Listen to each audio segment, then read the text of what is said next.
Tower Talk. I'm Erin, the Artistic Associate here at the Belfry Theatre, and I'm delighted to be joined by Shawna Kerwin, who's designing the set and costumes for the Belfry's upcoming production of Speed-the-Plow. Welcome, Shawna. Thank you. Can you tell us what made you excited to design the set and the costumes for this show? Well, first of all, I love working with Michael. We've worked together a lot. We go back a long way, so that's one thing. It's wonderful to be able to come back to the Belfry. I haven't been here for 30 years, so that's exciting. Welcome back. I really like David Mamet's work as a playwright. He's an exceptional writer of wonderful characters, and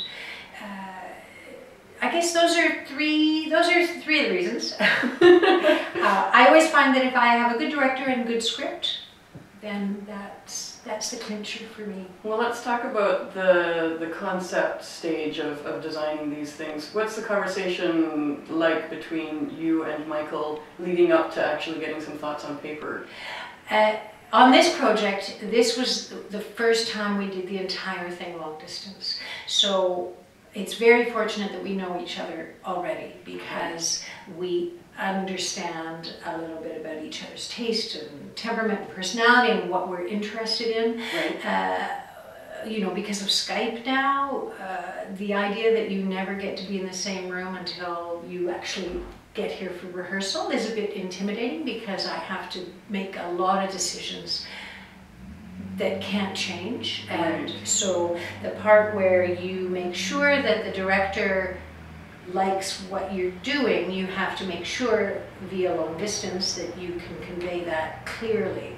And you know, so I would find that very difficult to do if I didn't already know Michael. Right. And that we sort of trust each other, so that helps a lot. And some of the tools that you have to convey that would be something like the model here. Well, you send that in advance for him to look at. But I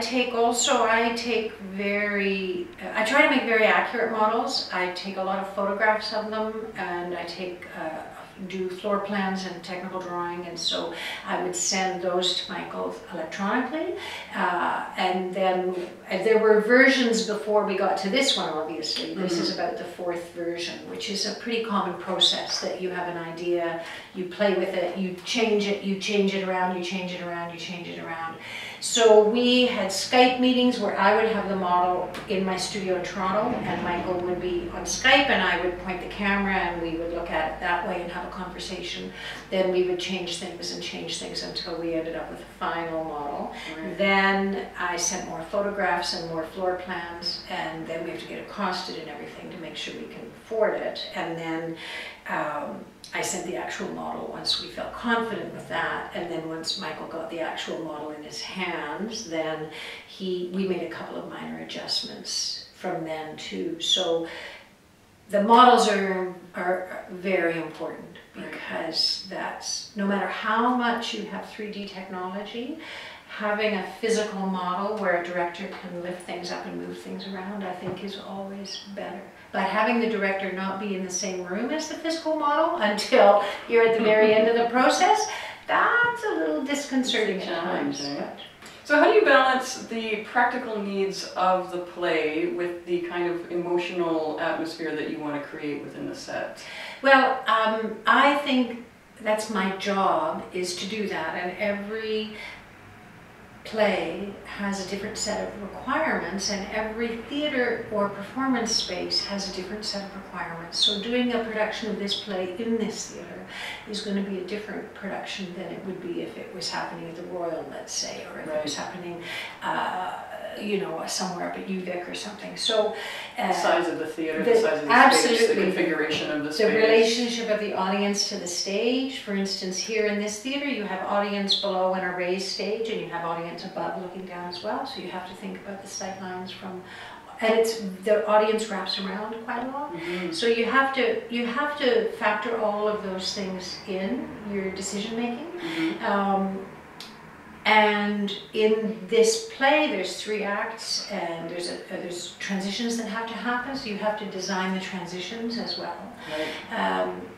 But that's kind of what I have to do. And how do I do it? It's a bit like a puzzle that you're trying to put together. You know, you read the script, you look at the space you're working in, you know what you must have in order for the play to happen. And hopefully, for me, I like to pare it down so that identifying what the things are that you must have is an important part of my sort of script analysis phase. And then figuring out how to put them together. It's like making a little puzzle.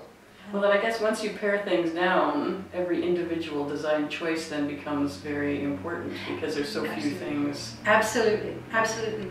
And especially in a production like this, because there's no place to hide anything. If you are doing something where there's places to hide bits, you know, then it's a lot easier. You don't have, but this production is very sleek, streamlined, austere looking, so everything has to be beautifully appointed. Right, right. It's not like we're doing peasants, we're doing, you know, people with a lot of power and money. Well, speaking of these people, let's talk about costumes a bit. What is the difference to you between clothing and costumes? Well, I think it always depends on, again, what is the project, what's the play you're doing. In this play, these characters are people wearing clothes.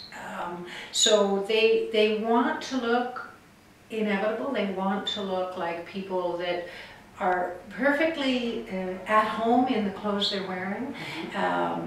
The creation of that character through their clothing is something I work really closely with the actors with. In terms of a costume, for instance, if I was designing something for Cirque du Soleil, even if I was putting people that look like they were in modern dress, everything would be heightened. Right. So that would be where I think, okay, costumes are kind of pushed into more of an extreme, whereas clothing, even if you're doing a show that's a period show, I feel like if the people in the play, even if it's in the 19th century, want to look like people who are in clothes, they want to look like us, only from a different time period. If they're in a musical, it's probably all pushed a bit more. So for me, are these people that I relate to, or are they people as I would to you or to anybody else, regardless of what period they're in? Or are these heightened, exaggerated, stylized characters? Right, right. And so how did you go about deciding what the three characters in this play were going to wear? Well, I'm always thinking of what someone looks like in relation to their surrounding. So that's one of the things that drives it. So in this case, color is a really important issue because we have a very controlled color palette for the whole show. You think about who these people are, what is their economic income bracket, where do they fit in society, what do they need to do? I mean, for instance, you know, are they going out hiking or are they going to the office? I mean, there's different kinds of clothing, obviously, that you would take. But for instance, somebody in Victoria going to the office might be a lot more casual than somebody in Manhattan going to the office. You know? So the clothing, everything. The thing I think that's so interesting about modern dress clothes is that people don't think about what they signify because we just take them for granted. But they say a huge amount about someone. And so the language of that clothing, I love playing with that because I love being able to have, especially in a play like this, actors look like they're wearing something that is so appropriate to who they are that they don't even have to think about it. Right.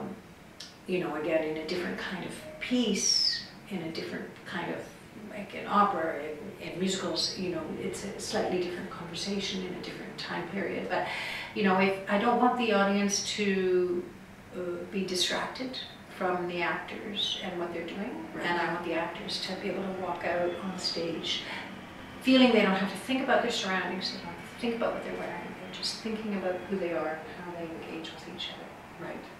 Fantastic. Well, we're out of time, but thank you so much for joining me today, Shawn. Thank you, and thank you for joining us for Tower Talks. We'll see you next time.